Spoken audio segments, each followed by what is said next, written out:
If you are listening at this moment, perhaps your mind has already traveled through a long day. Too many thoughts layered on top of one another. Too many sounds competing for attention, and too many questions left unanswered. We live in a world that constantly demands understanding, reaction, and control to the point that we sometimes forget what it feels like to simply be still. This video does not arrive to explain anything further. It arrives to invite you to rest. Tonight we will step into a very slow journey, not to search for final answers about the universe, but to observe how those questions echo within your own inner space. As everything around you begins to quiet, you may start to sense a different kind of openness, a place where thoughts no longer collide, where meaning is not forced to appear right away. The quieter you become, the more you are able to hear. Perhaps the universe was never truly outside of us at all. Perhaps the feeling of being lost is simply another way the mind reminds us that we have forgotten to turn inward. So allow this voice to drift slowly. You do not need to remember anything. You do not need to keep up. Just listen and let the silence do the rest. There is a question that at first glance sounds almost absurd, yet it has quietly existed throughout the history of human thought for a very long time. A question that is not loud, that does not demand an immediate answer, but simply rests there like a small stone placed into still water. What would happen if our entire universe were inside a black hole? That question did not emerge from science fiction, nor was it born to overwhelm. It comes from a very different place from the humility of science when it reaches the limits of itself. From the moment humanity began to realize that the more we understand the universe, the more we must accept that there are things that cannot be seen from the outside. Perhaps we have never stood outside to observe the whole. Perhaps we have always been inside. In modern life, our minds are often pulled outward toward data, news, speed comparison, conclusion. Everything urges us to be faster, clearer, more certain. But the universe, if it could speak in a very quiet voice, does not seem to operate at that pace. It does not explain. It does not rush. It simply exists. And for that reason, posing a question like this is not meant to confuse you, but to allow the mind to slow down, to pause within a space that does not require an answer. The idea that the universe might resemble a black hole, or even exist inside one, has been seriously discussed in theoretical physics. Not as a belief, but as a possibility. A model. Another way of thinking about boundaries. The boundary of light. The boundary of information. The boundary of what can be observed. The event horizon of a black hole where everything enters and nothing returns sounds strikingly similar to the boundary of the observable universe, not because they are identical, but because both remind us of something deeply human. There are thresholds we cannot cross, only inhabit. Carl Jung once wrote in Memories, Dreams, Reflections, "Who looks outside dreams, who looks inside awakes." Perhaps these vast cosmological models are also distant mirrors reflecting how we face our own inner lives. We often believe that answers lie outside in more information, more light, more understanding. But the farther we go, the more we encounter limits that cannot be pierced. And then within that silence, another question begins to arise. If we cannot look outward, can we turn inward? Philosophy has long been familiar with questions that have no final resolution. Marcus Aurelius, in Meditations, reminded himself in a calm and steady voice, "Nowhere you can go is more peaceful, more free of interruptions than your own soul." That line does not call for escape from the world. It merely suggests that there is another space deeper where chaos no longer holds absolute power. When we listen to hypotheses about the universe, about black holes, about boundaries that cannot be crossed, perhaps what matters is not whether they are true or false. What matters is the state of mind they invite, a state that knows how to pause, how to acknowledge limits, and how to remain still within what is not yet understood. Nietzsche wrote in Beyond Good and Evil, "When you gaze long into an abyss, the abyss also gazes into you. But perhaps in this context, the abyss need not be a terrifying void. It may simply be a deep space where familiar noise no longer echoes, a place where we are no longer forced to define ourselves by roles, achievements, or constant thought. A place where we can allow ourselves not to know and still be safe. When the question of the universe is told in a slow voice, it does not pull us away from sleep. On the contrary, it guides us back to something very ancient, the state of being human, looking up at the night sky without needing to understand everything in order to feel that we belong. Perhaps the universe was never outside us. Perhaps the feeling of being lost arises only when we try to step outside our own lived experience and analyze it too relentlessly. And so if tonight you are listening, you do not need to hold on to this hypothesis. You do not need to decide whether it is right or wrong. You only need to let it pass through the mind like a slow-moving cloud, like a gentle thought that demands no response. Just as the universe itself, if it truly is a black hole, does not require you to understand it in order to exist within it. Let the question remain, not as a burden, but as a distant lullaby. And as the mind gradually settles, you may notice this sometimes peace does not come from knowing where you are in the universe, but from allowing yourself to be still right here in this moment. After the first question has been set down like a small stone in the heart of the night, the question of whether the universe truly exists outside us, the current of thought does not stop. It continues to drift very slowly in another direction. No longer a purely abstract hypothesis within the human mind, but a trace drawn from observation itself, carried by the most ancient light we are able to see. When the James Webb Telescope began sending back its first images of distant galaxies, structures formed in the very early age of the universe, scientists did not see beauty alone. They sensed something slightly out of rhythm. Not loudly, not immediately, but enough to make those accustomed to randomness pause a little longer. Among these galaxies, their rotational motion did not appear evenly distributed as expected. Instead of a reassuring balance, half turning one way, half the other, the data suggested that roughly 2/3 seemed to rotate in the same direction. At first, hearing this may not sound striking, but in cosmology, where randomness is considered a foundational principle, such an imbalance is like an irregular heartbeat in a body long believed to be stable. If the universe has no preferred direction, if there is no before or after, no left or right on the largest scale, then why would such a tendency appear? Why would the motions of distant galaxy structures that have never communicated with one another seem so aligned? What makes this observation contemplative is not the number itself, but the feeling it evokes, a feeling deeply familiar to inner human life. When we believe everything within us is chaotic, only to suddenly notice repeating patterns. When we assume our thoughts are random, yet realize they often lean in a particular direction, toward anxiety, toward hope, toward fear, toward the desire to control. William James once wrote in The Principles of Psychology, "My experience is what I agree to attend to." At first glance, this line appears to speak only of the individual mind, but when extended outward, it also touches the way we observe the universe. We expect randomness because randomness feels safe, no favoritism, no predetermined path. But when data begins to whisper that a preferred direction might exist, our first response is not curiosity, but unease. For a universe with direction implies that we are not entirely free in the way we imagine it. Still, science does not rush to conclusions. These observations are placed within a quiet zone of debate. It could be a measurement bias. It could be a selection effect. It could be an illusion shaped by our own position within the Milky Way. Yet it is precisely this uncertainty that is worth listening to. It opens a space, one where the mind does not need to rush toward a side. Philosophy has long treated such spaces as the birthplace of depth. Heidegger once wrote in Being and Time, "The most thought-provoking thing in our thought-provoking time is that we are still not thinking. Not because humans lack the ability to think, but because we fill every gap too quickly." When cosmology encounters an anomaly like this, it is doing something rare in modern life, accepting a pause. Not to avoid the question, but to listen to what is being said not only through numbers, but through meaning. If the universe truly has a preferred direction, it does not necessarily mean it was designed. It may simply suggest that the beginning of everything was not perfectly symmetrical, that there is a faint trace of an initial motion, much like a small wave that continues to travel long after the stone has already sunk. And if this is true, then the way we find ourselves pulled towards certain inner tendencies, no matter how much we strive for randomness, suddenly becomes understandable. This line of thought does not ask you to remember the scientific details. It only invites you to stay with that sense of imbalance, a deeply human feeling. When we realize that not everything is perfectly balanced, yet that does not mean chaos. Sometimes imbalance itself creates rhythm, like a heart that does not beat with perfect regularity, like a breath that is never completely symmetrical. And as we carry this trace into the next part of the journey, the question of whether the universe was born already spinning, perhaps what matters is not discovering the correct direction.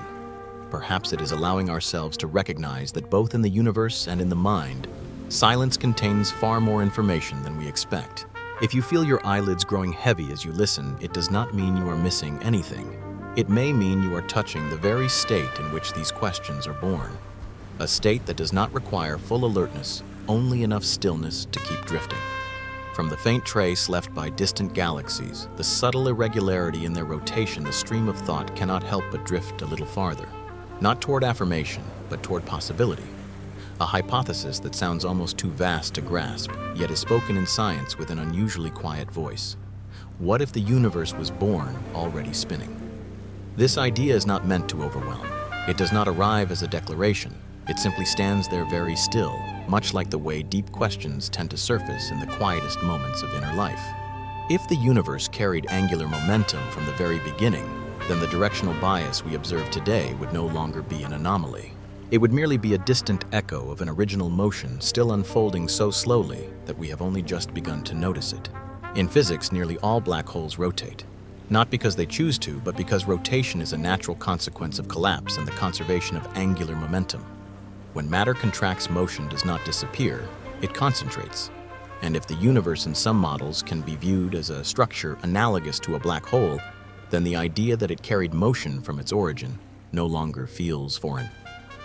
Black hole cosmology, a lesser-known but persistent theoretical branch, has long asked whether the Big Bang was truly a motionless beginning or merely a moment within a much larger chain of movement. What makes this hypothesis difficult to accept is not its complexity, but the way it unsettles a deeply held belief. We are accustomed to the idea that the universe on its largest scale is homogeneous and unbiased. No left, no right. No up, no down. A space in which all directions are equal, a universe that is fair in a geometric sense. But if a fundamental motion exists, then the universe is no longer entirely neutral. It carries a historical trace, a memory.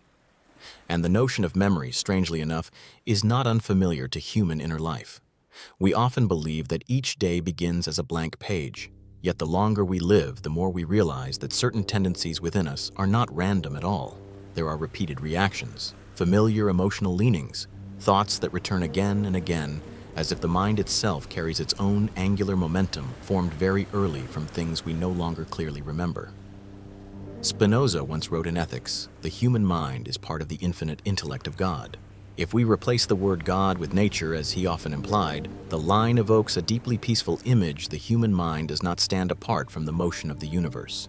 It is part of it. And if the universe has motion, then perhaps the feeling that we are constantly drawn along familiar inner trajectories is not a personal failure at all. It is simply a sign that we are moving within a larger current. If accepted, the hypothesis that the universe was born spinning would force many existing cosmological models to be rewritten. But within the space of this story, what matters is not the rewriting of equations. It is the rewriting of attitude, an attitude of humility. When science dares to say what we take as fundamental may only be a very small slice of reality. Nietzsche once wrote, "In human, all too human convictions are more dangerous enemies of truth than lies." This line is not aimed at science itself, but at premature certainty. When we cling too tightly to an image of the universe or of ourselves, we risk missing the subtle movements unfolding beneath the surface. A rotating universe is not a chaotic universe. It is simply a universe with history, with inertia, with things that did not begin from zero. And here the stream of thought begins to touch a very deep layer of healing. Much of modern human exhaustion comes from the belief that we must create everything from scratch, start over, reinvent, escape the past. But if even the universe carries motion from its birth, then carrying old traces within ourselves is no longer something to be ashamed of. It is simply a sign that we are continuing a journey that began long before us. When we listen to this hypothesis at night in a slow and gentle voice, it does not push us toward the future. It draws us closer to a place where we can allow ourselves not to rebuild entirely, not to be still in order to be called balanced. Perhaps balance is not found in the absence of rotation, but in rotating slowly enough not to be swept away. And so from the idea of a universe born spinning, the current of thought does not end with motion. It carries us softly toward the next question, the question of boundaries. If the universe has motion, if it carries angular momentum like a black hole, then might the universe itself exist within a larger structure? Not to answer yet, only to keep drifting. And if along the way your breath slows, your eyelids grow heavy, that is entirely fitting. These questions were never meant to keep us awake. They were born to remind us that being still within motion is also a form of peace. When the hypothesis of a universe born already spinning is set down like a quiet, underlying motion that continues on its own, the stream of thought naturally drifts toward an even deeper question.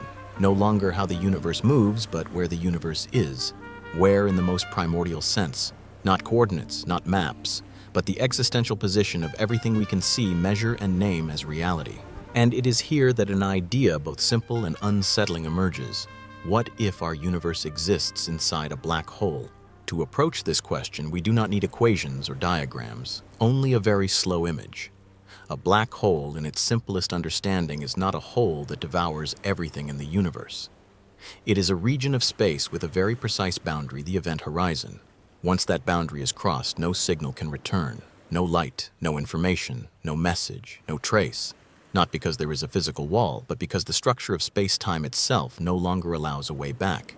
Our universe has a remarkably similar boundary, the observable universe. Not a boundary of existence, but a boundary of visibility. Light takes time to travel, and the universe has a finite age. This means there are regions whose light has never had time to reach us, not because they do not exist, but because no informational path connects them to us. These two boundaries, the event horizon of a black hole and the observational horizon of the universe, are not physically identical, yet they are alike in the experience. They create an experience of limitation. Not a limitation born of ignorance, but one rooted in the very structure of reality. We do not see beyond, not because we are insufficiently intelligent, but because we cannot. If listened to slowly enough, this carries a strangely gentle consolation. Much of the exhaustion in human inner life comes from believing that we must see everything, understand the whole picture, stand outside in order to judge. But perhaps there was never such an outside to stand upon. Perhaps we have always been inside not only the universe, but the experience of living itself. Ludwig Wittgenstein once wrote in Tractatus Logico-Philosophicus, "The limits of my language mean the limits of my world." This sentence is often read as a statement about language. But in the quiet space of tonight, it can be heard as a very gentle reminder. Every world has boundaries, and those boundaries are not failures. They are simply the conditions that allow a world to exist as something that can be lived. If the universe truly resides inside a black hole, then our inability to see beyond it is no longer a shortcoming. It becomes a feature, a part of the structure itself, like a fetus unable to see beyond the womb. Not because it is unready, but because that environment is designed for nourishment, not observation. This comparison is not meant to assert anything, only to evoke a feeling. Being inside does not mean being trapped. Philosophy has long been familiar with living within unreachable boundaries. Kant called them the limits of reason. Buddhism calls it ignorance, not in a negative sense, but as an acceptance that some things cannot be known through analytical thought. And within that acceptance, a very deep form of peace arises. Marcus Aurelius once wrote in Meditations, "Accept the things to which fate binds you, and love the people with whom fate brings you together." If we replace fate with the structure of the universe, the line suddenly feels perfectly at home here. Accepting that we exist within a structure we cannot escape does not diminish us. It simply allows us to stop exhausting ourselves on impossible efforts. From the outside, a black hole appears as absolute darkness. But if we imagine ourselves inside a purely hypothetical thought, there is no moment labeled crossing the horizon. Everything continues. No shock, no warning, no marked transition. This mirrors the way we live our own lives. There is no moment that announces we have gone too far into a belief, a relationship, an identity. We only realize it afterward, and perhaps for this reason, the idea of a universe inside a black hole should not be heard with tension. It should be heard as an invitation to loosen our grip, to release the need to escape, to let go of the desire to stand outside and understand everything, to abandon the illusion that there exists an absolute perspective untouched by the observer's position. Alan Watts once said in a lecture, "You are an aperture through which the universe is looking at and exploring itself." If this is so, then our inability to look beyond the universe is no longer a problem. For the universe never needed to be seen from the outside in order to exist. It is being lived, felt, and experienced through the very small presence of each individual. And so from the question of whether the universe was born, spinning the current of thought leads us to a quieter realization. Perhaps we have never stood at the edge observing the universe. We have always been inside it, just as we are always inside our own minds. No escape route, but no prison either. Only a space wide enough to breathe, deep enough to remain. When this stream of thought settles, it does not end with a conclusion. It leaves behind only a feeling that not seeing beyond is not a loss. It may be the very condition that allows us to learn how to stay gently slowly within the moment that is passing. And if as this happens, sleep finds you, then perhaps you are exactly where these questions were always meant to belong. When the idea of a universe existing inside a black hole is gently set down not as a conclusion, but as a possibility, the stream of thought does not end there. It opens another door deeper and quieter. If our universe could exist inside a black hole, then what is happening inside the black holes of this very universe? That question leads us to an ancient image, one that appeared in Indian philosophy and has been passed down as a parable. It's turtles all the way down. A turtle carrying the world on its back. That turtle standing on another turtle. And beneath it, yet another. No clear ending. No final foundation. Only a chain of support extending endlessly downward. In the language of modern science, this image is retold in a new voice: nested universes. If each black hole can be a child universe, then each universe may give rise to new black holes, and within them further universes continue to form, not as an engineering diagram, but as an open story. A story that does not ask you to believe, only to remain with the feeling. It evokes the sense that reality may be deeper than any layer of understanding we have ever reached. What is striking is that this idea is not new at all. It has simply been spoken in different languages. In philosophy, it appears as the question of the ultimate ground of existence. In depth psychology, it emerges as layers of the unconscious beneath consciousness. And in inner life, it appears in the simplest way as the feeling that every time we think we have hit bottom, another layer quietly opens beneath us. Carl Jung once wrote in The Archetypes and the Collective Unconscious, "The unconscious is not a demonic monster, but a natural entity." Heard at night, this line does not sound like a warning. It sounds like reassurance. The deeper layers are not there to threaten us, but to support us. Just like the image of nested universe is not meant to overwhelm, but to remind us that meaning does not require a clearly defined endpoint. When we ask how far this chain extends, we are not asking only a physical question. We are asking a deeply human one. How many layers within us are real? How many levels of experience make up what we call I, and is there a core self, pure and untouched by anything above it? David Hume wrote in a treatise of human nature, "I never can catch myself at any time without a perception, and never can observe anything but the perception." Hume could not find a fixed self, only a succession of experiences. Much like how we cannot locate a single definitive root universe within a chain of nested ones. Each layer is real, yet none claims to be final. And perhaps it is precisely this absence of an ultimate bottom that brings a gentle relief, the feeling that we do not need to reach the deepest point in order to rest. In modern life, we are often obsessed with finding ultimate causes. Why am I like this? Why is the world this way? Why did this happen? But if the universe has no single foundational origin, then searching for a final explanation of ourselves may also be unnecessary. Not because it is wrong, but because it is not required for peace. Spinoza once wrote in Ethics, "The more we understand individual things, the more we understand God." Yet understanding here does not have to mean analyzing all the way down. It can simply mean acknowledging that each layer has its own value without needing to be reduced to a center. A universe inside a black hole is still a universe. A shallow emotion is still a real emotion. A passing thought is still part of lived experience. When we hear about nested universes at night in a slow and gentle voice, the idea does not make us want to escape. It allows us to loosen our grip, for if there is no bottom, then there is nowhere to fall. Only different layers of being, and we are already on the layer we need to be on right now.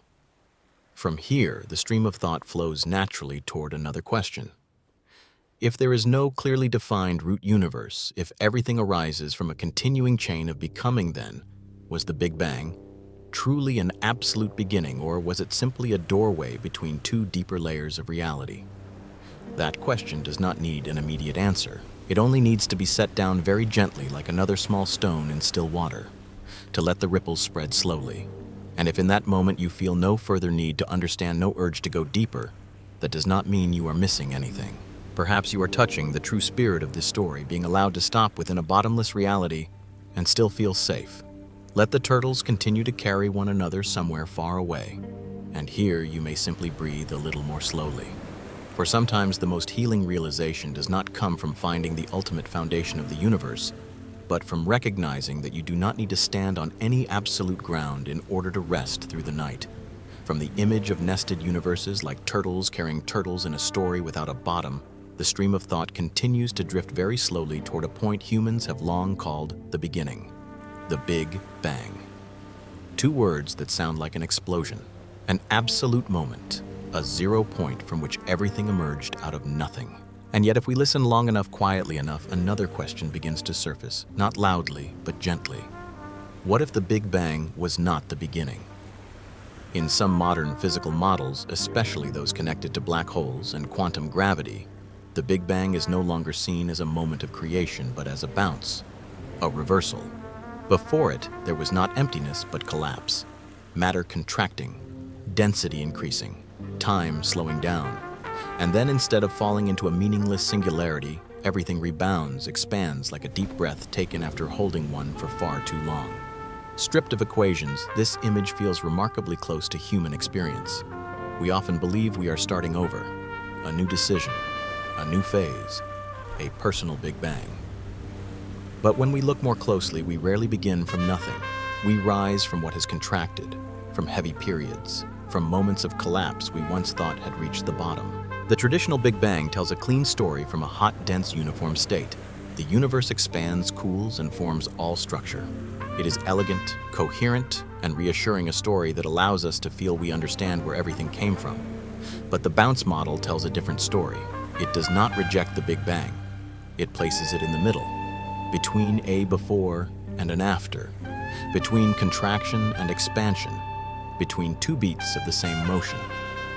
What makes this model deeply contemplative is not only its scientific grounding, but its strange resonance with another cosmological phenomenon, cosmic inflation. Shortly after the Big Bang, the universe is thought to have expanded at an extraordinary rate for a very brief moment, as if it needed to escape itself. That rapid expansion helps explain why the universe today appears so flat, so uniform, so consistent. A powerful rebound followed by widening openness. It sounds remarkably like the way the human mind responds after crisis. A deep stillness, then a phase of opening where everything seems to spread out, soften, loosen, at least for a while. Nietzsche once wrote in Thus Spoke Zarathustra, "One must still have chaos in oneself to give birth to a dancing star." If we replace chaos with collapse, the weight of the sentence remains unchanged. No rebound exists without contraction. No birth occurs without carrying the trace of what once fell apart. And if the Big Bang was a bounce, then our universe was not born from nothingness, but from continuation, a breath within a much longer rhythm of breathing. Heard at night, this idea does not seek to dismantle belief. It soothes it, because it allows us to look back at the beginnings of our own lives differently. Perhaps the moments we thought were total failures were only periods of contraction. Perhaps not being ready to open is not a sign of ending, but preparation for a rebound. Eastern philosophy has long been familiar with this rhythm. Birth and death are not separate. Opening and closing are not opposites. Every beginning already carries the seed of its ending, and every ending contains the possibility of another beginning. In this moment, science seems to be touching the same intuition spoken in another language. If the Big Bang was not an absolute beginning, then our obsession with finding a definitive starting point can soften. We do not need to know where everything began in order to live fully in this moment.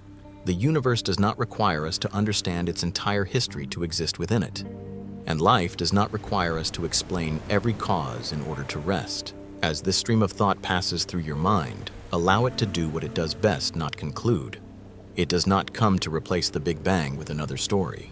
It comes only to soften our ideas of beginnings and endings, to remind us that perhaps things do not begin and end in the ways we once believed. And from here, the current leads toward an even lighter question. If the Big Bang was only a bounce, if it was the result of a larger structure like a black hole, then might there be connections between universes, pathways that cannot be crossed yet still exist like the memory of an earlier motion? You do not need to follow that question right now. You only need to let your breath slow a little, because sometimes understanding that there is no absolute beginning is enough to let the mind rest, not because we know more, but because we no longer need to begin again from nothing. As the idea of the Big Bang as a rebound gradually settles like a breath finally released after a long compression, the stream of thought drifts toward another image, One familiar from science fiction, yet in this context rendered quieter and far more intimate: the wormhole. Not as a gateway for adventure, but as a trace of connection, something that exists yet cannot be crossed. In cosmological models where black holes give rise to child universes, each of those universes is not entirely separate. It remains connected to its parent universe by the very structure that brought it into being. A real connection, but one that does not allow passage. No ships, no signals, no greetings from the other side. Only the silent presence of a link we know exists, yet can never reach. Heard slowly enough, this carries a deeply human resonance. In our inner lives, we often carry such connections as well. To the past, to people who once passed through our lives, to earlier versions of ourselves. We know there is a thread that binds us, but there is no road back. Not because we did not try hard enough, but because the structure of experience itself does not permit return. In physics, wormholes are not the convenient tunnels of cinema. They are fragile mathematical solutions requiring extreme conditions to exist, and they are often unstable. Yet, it is precisely this fragility that makes them feel less fantastical. They do not promise travel. They merely say that some connections exist without producing movement. Martin Heidegger once wrote, "In being and time, every kind of being in the world is grounded in temporality. Every mode of existence is anchored in time, and time, as we experience it, moves in one direction. We go forward, not back. Any wormholes that might exist would have to obey this asymmetry. They remind us that connection does not imply return, and that this does not make the connection any less real. In this light, the idea of the wormhole becomes gentle. It is no longer a symbol of escape, but a symbol of unusable connection, a form of relation that does not serve a purpose. It simply exists, like memory, like dreams, like the fleeting sense of familiarity that arises when an old melody drifts through the night. If each child universe is linked to its parent through such a structure, then our own universe also carries a sign of its origin, not as a path back, but as a reminder that we did not arise from nothing. No journey is required to prove this. It is enough to know that a connection exists beyond our capacity to intervene. Carl Jung once wrote, "In memories, dreams, reflections, I am not what happened to me. I am what I choose to become." This line is often heard as an affirmation of freedom. But in the light of this story, it can also be heard as acceptance. We cannot return to alter our origins. We cannot pass through the wormhole of the past. But we can remain with the present, knowing that the connection does not vanish simply because it cannot be touched. What makes wormholes less fantastical is not their promise of travel, but their limitation. Modern science grows increasingly cautious of ideas that offer too much. And in that caution, a rare kind of beauty appears, the beauty of structures that are real, yet do not serve human desire. They do not open. They do not respond. They simply are. Perhaps this is also the gentle lesson these ideas offer to the tired modern mind. Not every connection needs to be used. Not every door needs to be opened. Not every question requires a path leading to an answer. Sometimes knowing that a thread exists is enough to soften the feeling of isolation. Marcus Aurelius once wrote in Meditations, "Everything is interwoven, and the web is holy." That interweaving does not always allow us to move from one point to another. It simply reminds us that nothing exists in complete isolation. Even when we cannot send a signal, cannot return, cannot cross over. The connection remains like a very low underlying hum, just strong enough to support a sense of belonging. And from here, the current of thought continues naturally. If universes are linked by connections that cannot be crossed, if every large structure carries the trace of another, then what happens when those structures end? When black holes evaporate? When connections fade? When the entire chain of support begins to dissolve? You do not need to answer that question right now. You only need to notice that even within connections that cannot be traversed, there is a deep kind of comfort. That some threads do not ask for action, only for acknowledgement. And if as you listen, you feel no desire to go anywhere, not through space, not through wormholes, not in search of answers, that is entirely fitting. These stories are not told to take you elsewhere. They are told to help you remain gently and quietly within the moment that is passing. As the stream of thought about connections that cannot be crossed gradually settles like a string, still faintly vibrating after the hand has let go, another question begins to emerge, not loudly, but deeply enough to make us pause. If the universe is so vast, if time has flowed for so long, then where is everyone? This is the central question of the Fermi paradox, a question that is not theatrical but disarmingly simple. With hundreds of billions of galaxies, each containing hundreds of billions of stars and countless planets, the emergence of intelligent life should not be exceedingly rare. And if there were civilizations that preceded us by millions or even billions of years, traces of their existence should be everywhere. Yet the night sky remains silent. No signals, no greetings, no clear signs of anyone else but us. In the quiet space of night, that silence is not frightening. It is simply empty.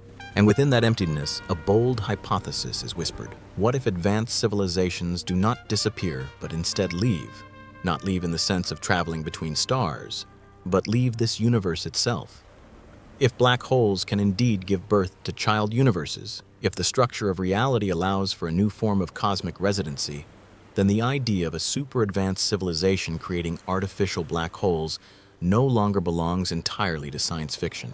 Not as an act of destruction, but as a way of creating new living space, a private universe where conditions can be more carefully controlled, more stable, more enduring. Told slowly, this idea carries no sense of invasion. It carries a sense of withdrawal, like the way a person sometimes chooses to leave a city that has grown too loud, seeking a quieter place. Not out of rejection, but out of the need for a different space in which to continue existing. If such civilizations have mastered energy, matter, and time to an extraordinary degree, then choosing not to remain may not be a failure, but a decision. And if they have left, then the silence of the universe is no longer an alarming mystery. It becomes a sign that those who came before us chose a path we cannot yet see. Albert Camus once wrote in The Myth of Sisyphus, "The struggle itself is enough to fill a man's heart." This line is often read in the context of absurdity and revolt, but seen through the lens of the Fermi paradox, it can also be heard as a reminder perhaps not every civilization chooses to continue the struggle within the same arena. Perhaps some choose to step away from the game not because they surrender, but because they have found another mode of existence, one in which struggle is no longer necessary in the old way. An even quieter possibility emerges. They did not leave at all, but remained inside private universes. No need to expand. No need to colonize. No need to send signals outward. A sufficiently advanced civilization may no longer need to be seen, no longer need recognition, no longer need to leave traces. They exist within a closed, self-sustaining space where the problems we still wrestle with were resolved long ago. Heard through the ear of philosophy, this carries a familiar tone. Many traditions of thought have long suggested that maturity does not mean expanding outward, but turning inward, reducing the need to intervene, reducing the need to assert, reducing the need to be known. Marcus Aurelius once wrote in Meditations, "The universe is change. Our life is what our thoughts make it. If we replace thoughts with choices, the line suddenly fits this hypothesis remarkably well." A sufficiently deep civilization may choose to change the way it exists rather than attempting to change the entire universe around it. And when we revisit the Fermi paradox from this perspective, the question, why don't we see anyone, no longer feels lonely. It becomes a gentler question, perhaps. Silence is a sign of maturity. Perhaps those who have gone far enough no longer leave loud traces behind. They do not broadcast signals. They do not build monumental structures meant to be noticed. They simply remain still within a space that suits them. For modern humans constantly surrounded by noise, this idea is unexpectedly healing. It suggests that evolution does not have to mean becoming louder, bigger, more visible. Perhaps one sign of true development is the ability to disappear from unnecessary noise. From here, the stream of thought flows onward into an even deeper question. If civilizations can create their own universes, if they can choose the conditions of their existence, then what determines that our universe has physical constants that are just right for life? Is this random, or is it the result of a larger structure where many universes are born under similar rules? You do not need to pursue that question now. You only need to remain with the very light feeling this hypothesis leaves behind, that the silence of the universe is not necessarily abandonment. It may be a form of respect for distance. And if as you listen you feel less need to search for others out there, less need for proof that you are not alone, that is perfectly fitting. Because sometimes the deepest comfort does not come from knowing that someone is watching us from afar, but from realizing this silence itself can be a very high form of existence. And within that silence, sleep may arrive naturally like an answer that never needs to be spoken. After the idea of civilizations retreating into their own private universes gradually dissolves into silence, the stream of thought drifts toward a question that feels more familiar yet also deeper and quieter. A question that has haunted both science and philosophy for decades. Why is this universe so precisely just right for life? The physical constants, gravity, electromagnetism, the rate of expansion, the ratios among the fundamental interactions appear to be set at extraordinarily delicate values. Change them even slightly, and stars would never form atoms, would not remain stable. Complex chemistry would fail to emerge. Not optimal, not perfect, but sufficient. Sufficient for matter to connect, sufficient for time to endure, sufficient for life in a fragile way to arise. In inner life, this sense of just enough feels deeply familiar. We rarely live under ideal conditions, but sometimes being safe enough, quiet enough, having enough space to breathe is already enough to go on. And so when humans look at the universe and see that it is just enough, the response is not only scientific curiosity, but an existential tremor, as if something had been arranged or at least filtered. One common explanation is the multiverse, countless universes, each with different constants, and we simply exist in the rare one that allows life. But within the context of this story, where black holes give birth to universes, where universes are nested within one another, another possibility quietly appears. If every black hole produces similar universes, then the life-friendly conditions of our universe are no longer exceptional. They are simply one rhythm within a long sequence of similar rhythms.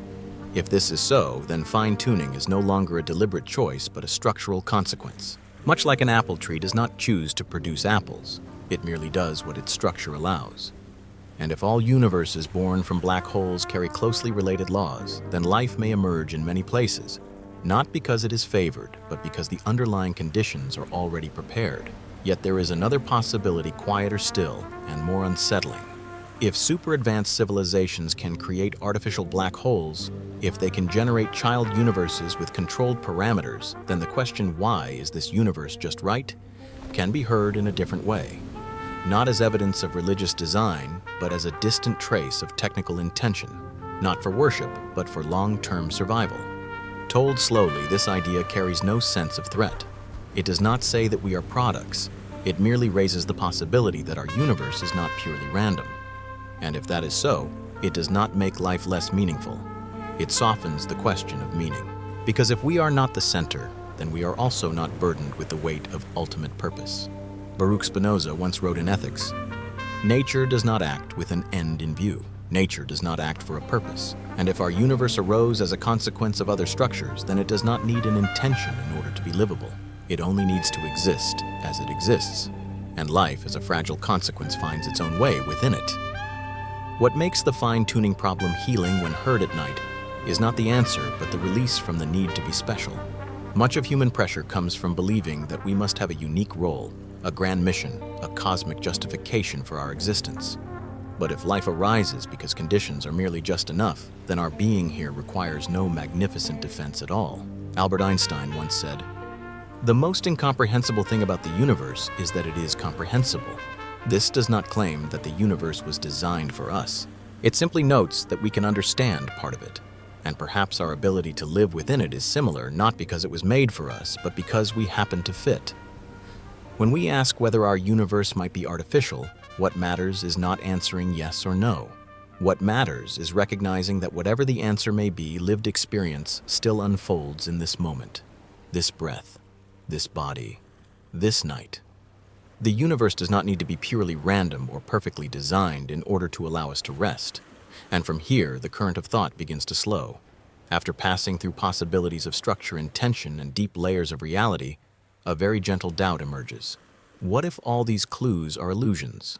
What if the very way we observe creates the patterns we believe to be real? You do not need to pursue that question now. You only need to feel the relief of realizing this. Whether the universe is fine-tuned or not, you do not have to carry that answer through the night. Perhaps what is most sufficient for this sleep is simply the acknowledgement that existing within a universe that is just enough is itself enough. After passing through vast possibilities, from nested universes to civilizations retreating into private spaces, to the idea that physical constants are delicately fine-tuned, the stream of thought begins to slow. Not because a final answer has been reached, but because a very gentle doubt appears. A doubt that does not shatter, but softens everything around it. What if all of this is an illusion? Not illusion in a fanciful or reality-denying sense, but in a deeply scientific and deeply human one. The way we observe may itself have created the patterns we believe to be real. Light takes time to reach us. Data always passes through instruments. Instruments pass through interpretation. And at every step, there can be small deviations, subtle enough to go unnoticed at first, yet large enough to gradually shape the whole picture.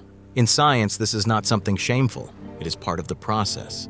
Observational biases, analytical assumptions, early frameworks that quietly become defaults, all of these can lead us toward conclusions that sound convincing yet may not fully reflect reality. And when new data appears small, inconsistencies begin to surface like creases on a map that has been folded for too long. If the clues about galactic rotation, cosmic structure, or anomalous expansion are in fact consequences of how we look, then the implications are profound. Distances may need recalculating. The ages of galaxies may not be what we once believed. And the tensions within cosmology, the conflicts between measurements, may not signal a strange reality, but simply remind us that the map is never the territory. That phrase, familiar in epistemological philosophy, is not meant to diminish science.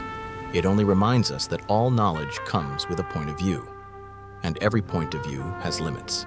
Immanuel Kant once wrote in Critique of Pure Reason, "We have no knowledge of things as they are in themselves, but only as they appear to us." Heard at night, this does not create anxiety, it creates breathing room.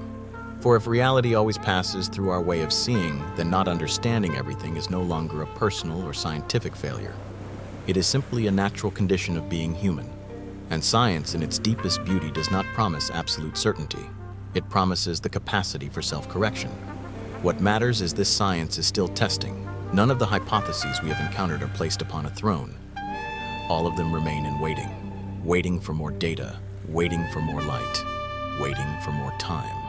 And within that waiting, a quality rare in modern life quietly appears: patience with what is not yet clear. Philosophy has long regarded such patience as a form of wisdom. Socrates remembered not for his answers, but for his admission, "I know that I know nothing." A confession that does not weaken knowledge, but humanizes it. And when we bring this attitude into cosmology, grand hypotheses no longer feel burdensome.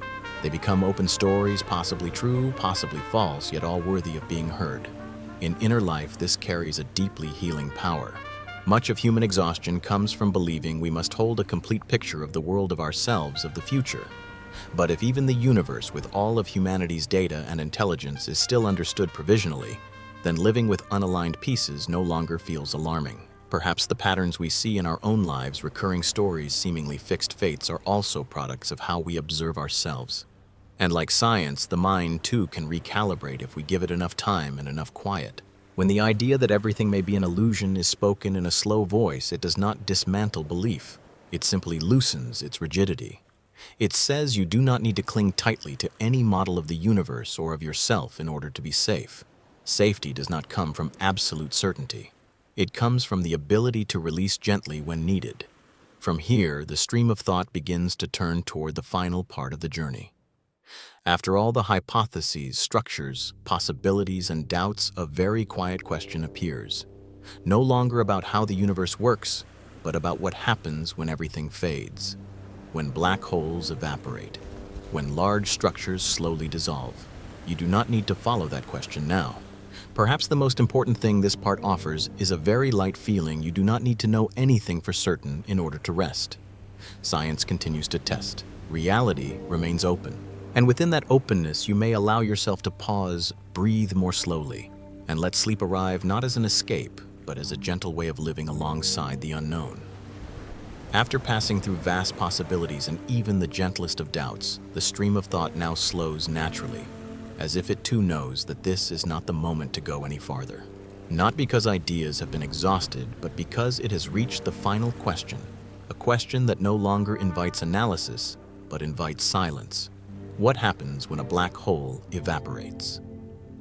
In physics, the idea sounds deceptively simple. Black holes do not last forever. Over spans of time so long they are difficult to imagine, they gradually lose energy, emit faint radiation, and eventually fade away. No explosion, no dramatic instant, only a slow dimming like embers cooling in the night. And if we accept the hypothesis that our universe might exist inside a black hole, then an unavoidable question arises very softly yet very deeply: does the universe die? This question carries no panic. It does not ask about an apocalypse. It asks only about impermanence. Whether everything that now exists, space-time, memory, life, even this moment of listening, is merely a phase within a process far larger than itself. And if that is so, what does it mean, if it means anything at all? Here the image of turtles carrying turtles' nested universes begins to blur. If each black hole gives birth to a universe, and each black hole eventually evaporates, then the chain of support does not extend infinitely. Each turtle, each layer of reality may quietly dissolve. No witnesses, no record, no place where the story is kept. And it is precisely here that a deeply human feeling appears. Not fear, but a soft sorrow. A sorrow that does not need a name. For in our own lives we are familiar with such dissolving. Relationships that were once very real. Phases that felt as though they would last forever. Versions of ourselves we once lived with and then slowly outgrew. There is no clear ceremony of ending. They simply fade. Martin Heidegger once wrote, "In being and time being toward death is essentially anxiety." But heard at night in a very slow voice, anxiety here does not have to mean panic. It can mean a gentle awareness of finitude, a recognition that all presence is fragile, and for that very reason worthy of being lived, not explained. If the universe truly can die, that does not render its existence meaningless. It simply makes it temporary. And temporariness is not a negative condition. In Buddhism, impermanence is not a curse. It is the condition that prevents anything from being trapped in suffering forever. Perhaps even the universe itself is not required to exist eternally in a single form. Albert Camus once wrote in The Myth of Sisyphus, "The struggle itself is enough to fill a man's heart." If the universe has a struggle of its own, perhaps it is not a struggle to exist forever, but a struggle to be experienced. And if it fades, that does not negate what once unfolded within it, just as the end of a day does not make its daylight meaningless. What matters here is this: in this part we do not answer. We do not try to save the universe. We do not try to extend the chain of turtles by one more layer. We do not search for an eternal foundation to cling to, because all such efforts, deeply human as they are, may pull us away from the most important gift this question offers: the ability to let go. When we allow ourselves to imagine that even the largest structures can dissolve, a profound pressure is lifted from our shoulders. The pressure to leave a mark, to make something last, to exist in a way that will be remembered forever. But if nothing lasts forever, then being fully present in this moment is already enough. Marcus Aurelius once wrote in Meditations, "Do not act as if you were going to live 10,000 years." This line is not a threat, it is a release. It reminds us that we do not need to live as though everything must be extended indefinitely. We only need to live in harmony with the rhythm of impermanence. And perhaps that is what the question of evaporating black holes is quietly whispering. Not that everything will disappear and therefore nothing matters, but that because everything can disappear, gentleness, attention, and presence become infinitely more precious. As this stream of thought passes through your mind, it asks nothing specific of you. You do not need to feel sad. You do not need to feel afraid. You do not need to find meaning. You only need to notice that even if the last turtles dissolve, even if no foundation remains beneath us, this moment is still happening. This breath, this warmth, this weariness slowly softening.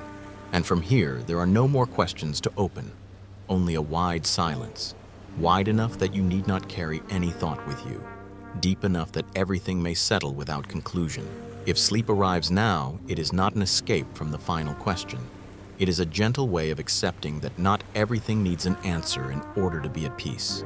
And now, as this journey gently comes to a close, not with an answer, but with a pause, you no longer need to carry anything with you. There is no need to remember the concepts you passed through. No need to hold on to the hypotheses that briefly crossed your mind. Everything has already fulfilled its role, not to be remembered, but to lead you here to a place quiet enough that thinking no longer feels necessary. In everyday life, we are used to holding on to meaning, holding on to answers, holding on to the feeling that we understand something so that we can feel secure. But tonight, you are allowed to do the opposite. You are allowed to set things down, like placing a heavy bag on the floor after a long day, like releasing a question that has not yet found its answer without feeling that anything is missing. The stories about the universe, about black holes, about vast structures and distant endings, do not ask you to understand them fully in order to rest within them. The universe has never demanded complete understanding as a condition for existence. It simply exists. And within that existence, there is room for tired minds, scattered thoughts and emotions that have not yet found a name. Blaise Pascal once wrote in Pensées, "The eternal silence of these infinite spaces frightens me, but perhaps when heard at night that silence is no longer frightening. It is simply vast, vast enough that nothing needs to intrude upon it, vast enough that our small worries no longer have to strain to hold themselves together, vast enough that we can rest within it without being threatened by infinity. If at any point during this journey you felt small, that is entirely natural. But small does not have to mean fragile in a negative sense. Small can also mean safe, like a child sleeping peacefully in a dark room without needing to know the structure of the house to feel protected. Like a drop of water in the ocean not needing to understand the entire ocean in order to be carried by it. There is a deep relief in realizing that you are not the center of every question, not the one who must carry all meaning, not the place where every answer must converge. When you allow yourself not to be at the center, an open space appears, and within that space, the body begins to soften. The breath slows, and the mind stops trying to control. Lao Tzu once wrote in the Tao Te Ching, "To know that you do not know is the best." Not knowing in this context is not a lack, it is a state that allows everything to be what it is without forcing it into a clear shape.